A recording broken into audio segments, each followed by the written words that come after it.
Assalamualaikum warahmatullahi wabarakatuh. Bismillah, alhamdulillah.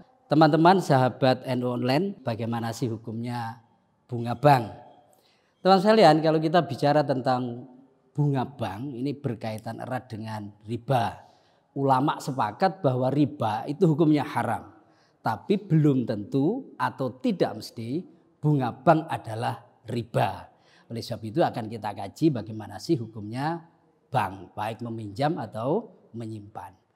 Nah, teman-teman sekalian, perbankan konvensional itu memang di sana terjadi akad kordu.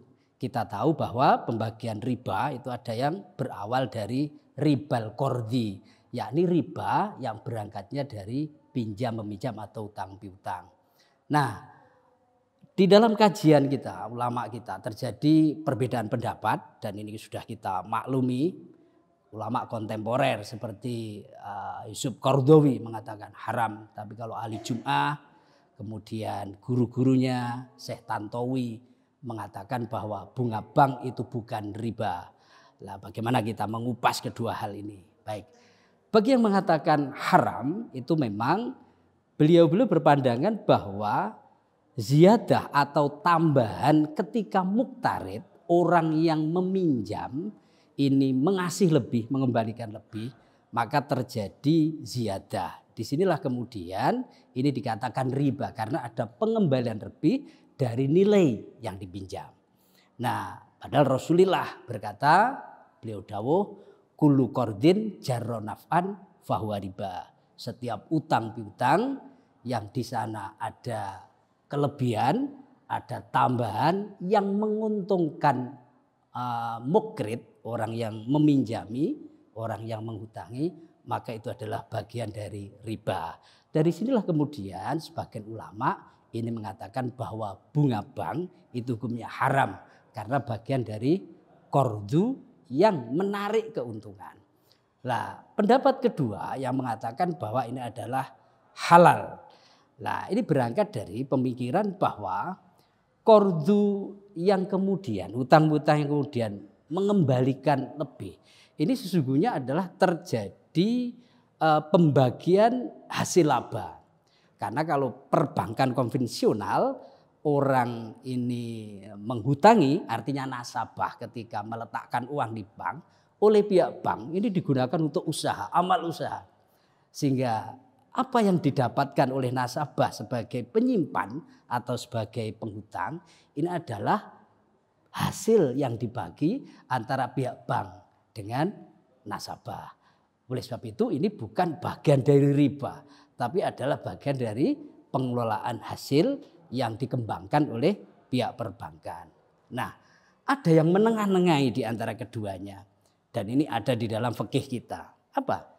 Terjadi satu hal yang harus diperhatikan, hadis kulu qardin jarra naf'an itu satu sisi ada hadis dari Rasulullah pernah melakukan, yakni ketika beliau meminjam unta kemudian oleh sahabat Rafi ini mau dikembalikan, ini tidak ada yang sepadan dengan yang dipinjam. Kemudian sahabat Rafi disuruh Rasulullah mengembalikan pinjaman Rasulullah dengan unta yang lebih besar.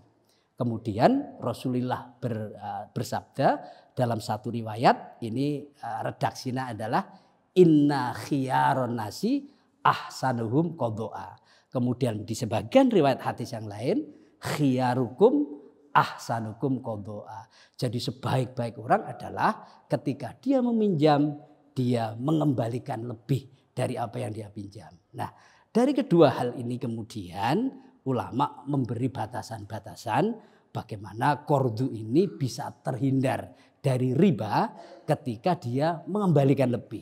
Yakni apa? Persyaratan untuk mengembalikan lebih ini harus diabaikan.